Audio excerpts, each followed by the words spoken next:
अगर हमें कोई पागल बना रहा है तो धन की इच्छा पागल बना रही है। इसलिए अगले शब्द कह रहे, धन दौलत कछु काम न आवे, कमल नयन गुण चित बिनु दीने, मन पछितई है भजन बिनु कीने। सबके दिमाग में एक रुपया ही छाया हुआ है। बड़ा विचित्र खेल है। खर्चा करने में छाती पीड़ा पैदा करते, संग्रह करने में संग्रह करते करते मर गए। गांव में धन एकत्रित करके दीवाल में गाड़ दिए, मोटी मोटी मिट्टी की दीवारें होती थी, और मर गए। जब दीवाल खुदी तब पूरा जीवन कंजूसी करके समेट करे। यहां बैंक बैलेंस में जमा करते करते गणना में सुख का अनुभव रहा, इतना इतना और जमा, इतना और जमा, मर गए। किसके काम आएगा? क्यों नाम रूपी धन एकत्रित ना कर पाए? क्यों धन के द्वारा गौ सेवा, साधु सेवा, समाज सेवा, नाना प्रकार की भागवतिक सेवाएं, ये क्यों नहीं लाभ ले पाए? ये धन का बहुत बड़ा प्रभाव है, माया का बहुत बड़ा अंग है, जो हर एक के दिमाग में अपना असर किए हुए है। हम जो भी प्रोग्राम करें उसका परिणाम धन हमारा होना चाहिए। चाहे वो कथा हो, चाहे वो यज्ञ हो, चाहे वो पूजा हो, जो भी हो। कोई बिरला ऐसा करता है जगत में, ऐसा नहीं कि नहीं है, कोई बिरला ऐसा करता है कि इसका फल हो श्री कृष्ण प्रेम लक्षणा भक्ति। है, ऐसा नहीं कहते कि नहीं है, पर सबके दिमाग में एक यही है कि जो मैं कर रहा हूं उसका परिणाम अच्छी धनराशि मिलना। इसलिए यहां कह रहे कि पछताओगे बाद में। क्या पछताओगे? अरबों रुपया बैंक में जमा करके पधार गए, वो भारतीय बैंक का वहीं रखा हुआ है, आपकी केवल जीवन की श्वासें नष्ट हो गई। बस आसक्ति उसकी आपकी दुर्गति कराएगी। जीवन का समय आपको उसके संग्रह में गया, कुछ हाथ नहीं लगा। कितना भोगोगे? कितना भोगोगे? क्या खाओगे? कितना खाओगे? जब शरीर ही नहीं रहेगा तो ये सब खाना पीना किस कार्य में आया, यदि सच्चिदानंद से चित्त नहीं जोड़ा। इसलिए पछताओगे यदि धन की प्रधानता जीवन में रही। तो आप सच्ची मानिएगा, आप जितने लोग बैठे हो, विचार करके अभी देख लो, वृंदावन की भूमि में बैठे हो। हम नहीं कहते कि सबके दिमाग में होगा, लेकिन आप देख लो, प्रधानता हर क्रिया के परिणाम में धन प्राप्ति की लालसा। हर क्रिया, साधु संग कर रहे हैं तो ऐसी कुछ आशीष हो जाए कि धन प्राप्ति हो जाए। हम ठाकुर सेवा, ठाकुर दर्शन, उपासना, सबका परिणाम एक धन की तरफ रहता है। सबका परिणाम। कोई बिरला ऐसा होता है जिसके दिमाग में धर्म होता है कि मैं जो भी करूंगा धर्म पालन के लिए करूंगा, मेरे जीवन का उद्देश्य है समस्त जगत को सुख प्राप्त हो, भगवान प्रसन्न हो जाए, बस। ये कोई बिरला करता होगा, बिरला। वो भक्ति का आडंबर करके, वो वैराग्य का नाटक करके, उपदेश का, व्यापार का, संसार का, चाहे वो परमार्थ हो या व्यवहार हो, दोनों में प्रधानता हमारी रहती है धन की। ये भगवान की प्राप्ति में बहुत बड़ी बाधक बनती है कंचन।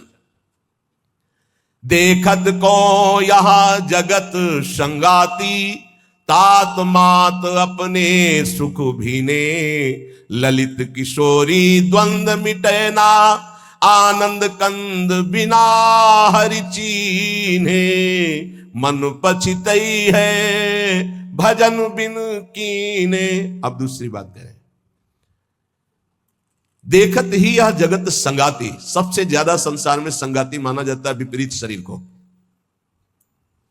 काम, दूसरा है काम, विपरीत शरीर का संगाती। इसके लिए प्राण देने के लिए तैयार है। और जबकि वासना की निर्वासनिक स्थिति भगवान से होगी, किसी शरीर भोग से नहीं होगी।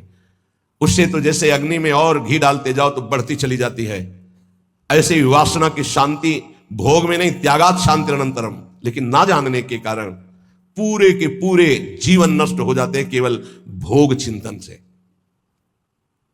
बहुत आश्चर्य की बात है, यदि इसे भजन के बल से, भगवत कृपा बल से, गुरु कृपा बल से इसे संभाला ना गया तो मिले भले कुछ ना, पूरे जीवन इसी का संकल्प बनता रहता है, चिंतन होता रहता है। ये ठग है जो हमारे जीवन को नष्ट कर देते हैं। कामिनी के संग की लालसा भगवत प्राप्ति नहीं होने देती। जैसे पहला था धन की प्राप्ति की लालसा, ऐसे ही जितना भी धन कमा लो, जितना भी सब कर लो, अंदर एक लालसा बनी रहेगी भोग भोगने की। ये अगर भावना शरीर भोग की बनी रही तो ये भी भगवत प्राप्ति नहीं होने देती। कितना भोगोगे?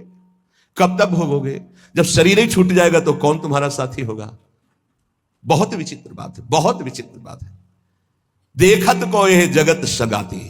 इस संसार में केवल देखते देखते पूरा जीवन हो गया, कुछ नहीं देख पाए। 50 साल के हो गए, 40 साल के हो गए, भोगते भोगते जीवन व्यतीत हो, कुछ नहीं भोग पाए। क्या है? असंतुष्ट, वासना। इसी तरह से जितने संबंध हैं सब धोखे के संबंध हैं। उनमें यदि भगवत भाव करके नहीं जिए तो वो बंधन कारक है, धोखे में समय गया। पहला दिमाग में धन रहता है, दूसरा दिमाग में भोग रहता है, और जो इनको थोड़ा दबा पाया भजन से तो तीसरा दिमाग में रहता है हमारे यहां नाम हो जाए, लोग याद रखें। किसको लोग याद रखते हैं? भगवान को याद नहीं करते, तुम्हें याद करेंगे। भगवान को नहीं याद करते, जिनके याद करने से कल्याण हो जाता है, तो तुम्हारे को कौन याद करे?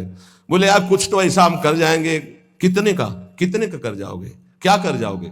अरे जिन्होंने अनंत ब्रह्मांड बना दिए उनका नाम नहीं ले रहा, तो तुम एक दो महल बना दोगे, एक दो पौशाला अस्पताल खोल दोगे, तुम्हारा नाम चलेगा? श्री कृष्ण ने अनंत ब्रह्मांड बनाए, सब थोड़ी नाम जप कर रहे हैं उनका। तुम्हारा कौन नाम जप करेगा कि भाई बहुत यश कीर्ति की आखिरी चाह। इसीलिए कह रहे हैं कि ललित किशोरी द्वंद्व मिटे ना, आनंद कंद बिना हरि चीने, मन पछित है भजन बिन कीने। थोड़ा समय रह गया है। जितने सत्संग सुन रहे हो इतना समझ लीजिए, अब हमारे जीवन का थोड़ा समय रह गया है। अब तो जाग जाओ, इन 3 में सोना बंद कर दो। ललित किशोरी जी कह रहे हैं ये जो धन की लालसा, अरे बोले तुम तो बाबा जी हो, तुम्हारा चल जाएगा, हमारा गृहस्थी में बहुत जरूरतें हैं, धर्म पूर्वक कर्तव्य कर्म करो, उससे जो मिल रहा है संतोष धारण करते हुए अपनी स्थिति के अनुसार ब्याह बरादी जितने कार्य है सबका होता है सृष्टि में। आज दुख पाया जा रहा है अपनी स्थिति से हटकर करने पर, आज दुख पाया जा रहा है केवल प्रशंसा के लिए करने पर। अगर आपकी स्थिति गरीबी की है तो आप किसी गरीब वर्ग को ढूंढिएगा, आपकी पुत्री सुखी रहेगी। ये भ्रम छोड़ दो कि थोड़ा हमसे बड़ा धनी हो, बहुत हानि हो जाएगी। अगर आपकी स्थिति है और अपनी स्थिति के घर में बेटी का ब्याह करोगे तो बहुत सुखी रहोगे। अगर अर्थ की प्रधानता रखकर बेटे का ब्याह करोगे तो दुखी रहोगे। देख लेना, परिणाम में देख लेना। इसलिए धन के लिए तुम इतना व्याकुल मत हो, कर्तव्य कर्म करो, जैसी परिस्थिति उसके अनुसार चलो। भोग के लिए इतना व्याकुल न रहो। जो धर्म पूर्वक पाणी ग्रहण किया है भगवान की पूजा की भावना रखकर उसका, तो आप उससे मुक्त हो जाएंगे। नाम चिंता मत करो, नाम जप करो तो तुम्हारी विमल कीर्ति यहां नहीं भगवान के दरबार में होगी। ये मम जन है, ये मेरा जन है। जैसे अम्बरीश जी की चर्चा भगवान के दरबार, भक्तों के यहां भगवान की जैसे चर्चा होती, ऐसे भगवान के दरबार में महाभागवतों की चर्चा। इतना नाम जप करो, इतना ठाकुर सेवा करो कि भगवान अपनी सभा में आपको याद कर ले। इससे बड़ी क्या बात होगी? त्रिभुवनपति की सभा में तुम्हारा यश गाया जाए। जग जाओ। अगर अभी नहीं जगे तो फिर अब जगने का समय नहीं है, जगाया जा रहा है। ये सत्संग है मोह निद्रा से जगाने का। यहां तुम जिससे और किसी से प्रीति करते हो वो तुम्हें सुला देगा, जगाएगा नहीं। मोह भरे वचन बोल करके, मोह भरे कपट भरे वचनों को सुनने में बहुत अच्छा लगता है, लेकिन जब अध्यात्म और सत्य के वचन तो ऐसे लगते हैं बहुत कड़वे। मुंह मीठा भीतर कपट, पर्दा रहे है बास। मुंह में मीठा बोल रहे, हृदय में कपट है, वहीं पर्दा लगाए भगवान बैठे वहीं देख रहे। जो सतमार्ग के पथिक है उनकी जबान में भले तुम्हें कड़वाहट लगे, लेकिन हृदय बहुत मीठा है और बेपर्द होकर भगवान वहां से बोल रहे। पकड़ पाओ तो पकड़ लो। गोला मारे ज्ञान का संत सिपाही कोय, उत्कट जिज्ञासु बने तो अजब उजाला होए। अजब उजाला होए अंधेरा सब ही नासे, अंतर्मुख हो लखे आत्मा अपनो भाषे। कहे निर्भयानंद होए जिज्ञासु भोला, और जब संत मिले सिपाही तो ज्ञान का मारे गोला। अगर भगवान का पार्षद कोई संत जो विशुद्ध स्थिति में है, उसके वचन क्या करते हैं? वो गोला का काम करते हैं। बोले ऐसा ज्ञान का गोला माला कि काम क्रोध लोभ मोह मद मत्सर सब मर गए और दिव्य प्रकाश हो गया हृदय में। गोला मारे ज्ञान का संत सिपाही कोई, उत्कट जिज्ञासु बने और अजब उजाला होए। अगर संत वचन सुन लिए तो अमोघस से खाली नहीं जाते हैं। ये तुम्हारे जीवन का परिवर्तन कर देंगे। बस आपको जरूरत है उन शब्दों को पकड़ने की। जिस समय अंतर्मुखता बढ़ने लगे, आपको अपने दोष दिखाई देने लगे, जान लेना संत वचनों का प्रभाव शुरू हो गया है। अंतर्मुख हुए लखे, अपने दोष दिखाई देने लगे।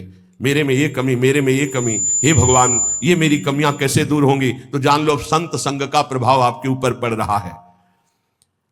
आत्मा अपनो भाषे, अपने आप से अपने स्वरूप का बोध प्रारंभ हो जाता है जब किसी सच्चे संत का संग मिलता है।